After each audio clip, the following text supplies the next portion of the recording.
In this quick tutorial, I will show you how to replace the battery in your Hummer H2 key fob. Now, most of you out there will have a device that looks like this, but is just the 3-button version of this one. So it will not have this center trunk button, and it'll look like that with 3 buttons. It doesn't matter which version you have, they are the same device and they take the same battery. The whole process is exactly the same as well. So you can follow along with me here, and we will get a new battery in your device in under 5 minutes. The only things you'll need to get it done are a regular flathead screwdriver and one of these CR2032 batteries. If you don't have one of these lying around, you can go check out the link down there in the description. That first link will take you over to Amazon, where you can find these batteries for just a few dollars.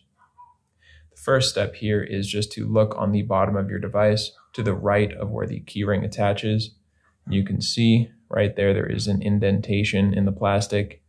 Go ahead and take your flathead screwdriver, insert it into that area and wiggle it in so that it is stuck just like this. And then you just want to twist the screwdriver until it starts to open. From here, you can just pull it apart with your fingers. And now we have access to the battery. The easiest thing to do from here is actually just lift up on the battery and pull out the entire board here. That's going to enable us to easily slide the battery right out. Now, once you have your battery out, you can just dispose of your old one, take your new CR2032 battery, and when you're putting it in, you want to make sure that the positive side that has the plus sign on it is facing up.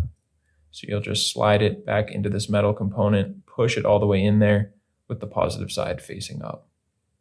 Now we can just put it all back together. So grab the front of your device that has the rubber inside of there and just drop the board right in there with the battery facing up. And then just drop the back section of plastic on top of it and squeeze it all back together. And that's really all it takes. Hope that was nice and easy for you, and I hope that really helped you out. If it did, feel free to let me know down in the comments or just by giving this video a like. We love to hear your feedback. And remember, if you ever need help with another one of your key fobs, you can come back here to this channel.